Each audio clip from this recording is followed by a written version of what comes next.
Hi, Julie Dean with Culinary Works, and we have a nice, delicious fall treat today. So we are going to make this great pumpkin bread. I feel like this is great, obviously in the fall season, but I think it's particularly nice like Thanksgiving morning, right? Like a little nice treat that's kind of getting you in that, fall mode. It's nice also because it makes two loaves, so you can freeze one, or you can make one for a friend, give it as a house gift if you're going there for Thanksgiving. So let's get started. What I do like about this too is that you should have most of these ingredients on hand. In this case, we're using olive oil for the oil. You could certainly use avocado oil. So it's not extra virgin olive oil, just a regular olive oil, okay? Like I said, avocado oil would be another nice option. I just try and stay away from like canola oil, vegetable oil, all those other oils that are really highly refined. So just kind of be conscious of that. So, all right, let's talk about what we have here. So the first thing we're gonna do is we're gonna beat together 4 eggs. And I'm just gonna use my hand to beat all this stuff together. We're gonna add the 1 cup of oil. That goes in. We are going to add the sugar. And actually, this particular recipe called for, it's 2 cups of sugar. And I was running low on regular sugar, so the last half cup was brown sugar. That kind of stuff doesn't really bother me. Like I have no problem, adding a little bit of brown sugar when it called for, just regular white sugar. So I'm totally fine with that. All right, so I'm gonna add the pumpkin. Now you could certainly use a mixer for this as well.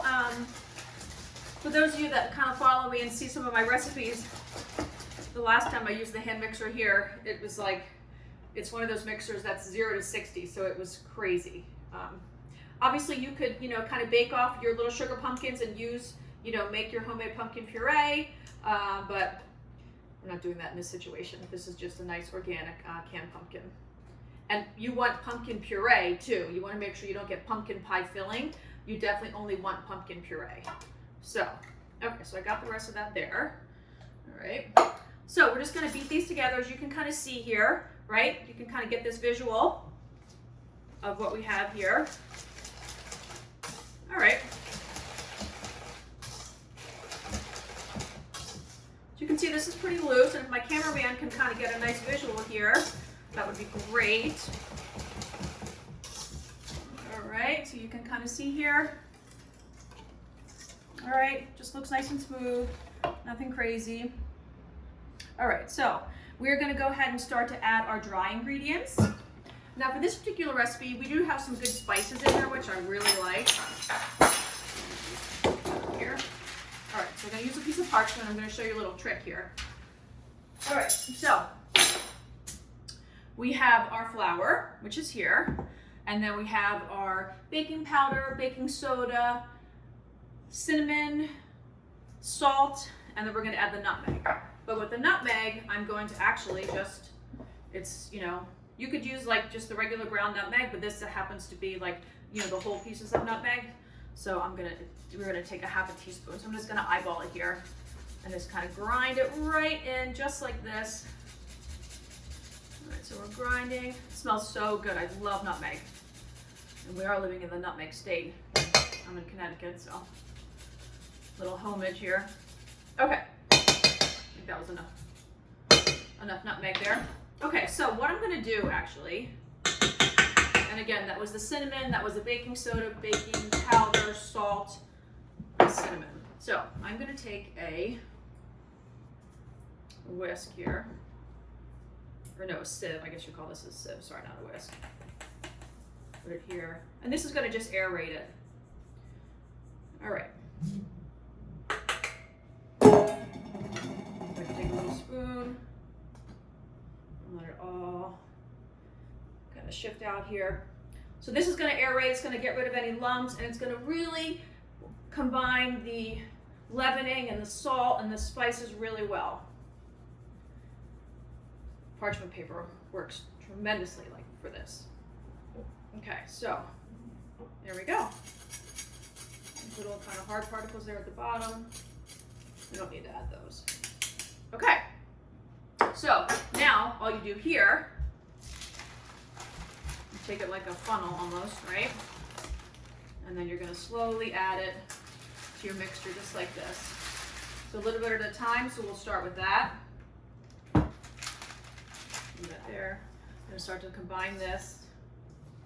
See how quick this is? I mean, it took a little bit of time to measure the flour, the sugar and all that, but this is also nice because your kids could do this, right? Or they could do it with you if you have little ones. Okay, so it's getting a little bit thick, so I'm gonna take away the whisk and start to use a spoon. Get rid of our whisk here. Oh, you know what? I didn't add the vanilla. You guys paying attention? You should have told me. Forgot the vanilla. So 2 teaspoons of vanilla here. Let me just confirm that. Yeah, 2 teaspoons of vanilla. Vanilla is so important in baking recipes. You don't want to forget that. Okay, there goes the vanilla. So we're good there. Okay, let's continue to add the rest of our dry ingredients here. So those will all go in. See how easy that is? And the nice thing about it, it was already aerated, and we'll do a wooden spoon here now. All right, so I'm going to continue to mix this here. Now, if you wanted to, you can add nuts or mini chocolate chips, and I'm going to add mini chocolate chips to one of them, so I will show you that in a moment. I'm just going to finish kind of mixing here, and then get it into our prepared loaf pans. So these are the loaf pans I'm using. I gave, obviously you're going to get all the equivalents of the recipes and everything else to follow along, but they've already been buttered, so that's done. And I do butter. I mean, I'm a purist when it comes to that. I'm not a big fan of the Pam spray. I kind of feel like I like to keep it pure. So just take a look. Let me just show you this really quick, see how it looks here. Now be careful. You don't want to like over mix, right? You want to make sure it's well combined, and then you stop. See? It looks like a typical, kind of bread cake batter. All right, so I'm going to finish mixing up a little bit more, and we'll be right back. Okay, so we're back with the pumpkin bread, and I realized, like, kind of as we were just about to pour it into the pans, I hadn't added the water. So always be mindful, kind of double check your list. It's very easy to make mistakes, especially in baking. Like, you want to make sure, like, okay, do I have this? Do I, dot your I's, cross your T's, and make sure everything is in there. So I just want to show you how I wanted to handle the chocolate chips, because I only want to put it in one of them. So all I'm going to do is just take a little handful here. The mini chocolate chips, I think, are better for the bread. Just a little handful, and then I'm just going to swirl it in, right like that. So just swirl, swirl, swirl. And then the really nice thing I like about this particular bread, and really anytime I make muffins or quick breads or anything like this, is I do a little raw sugar on top. So that's this stuff here, the sugar in the raw, right? It's this like kind of, grainy kind of sugar. So just take that and then just swirl it really well on the bread here, as much as you want. I mean, it's not like an exact science for this. It's just kind of, it gives it that kind of really yummy, crunchy topping. If you want to get up a little bit closer, you can kind of see here.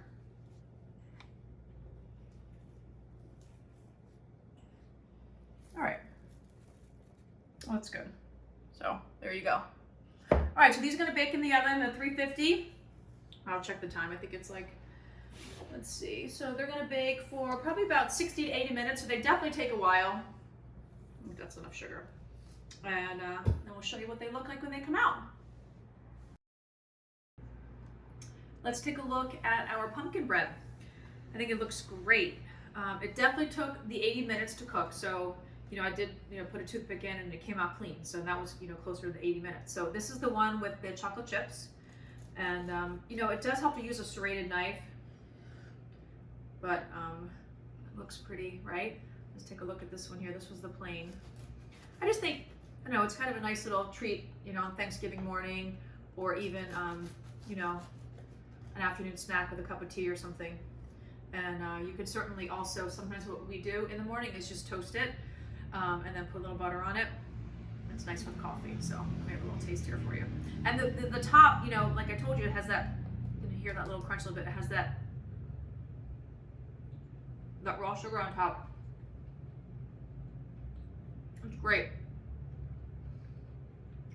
It's not too sweet between the two loaves. Remember, there was 2 cups of sugar, so a cup of sugar per all that. I mean, I don't know what that really breaks down to, but not too bad.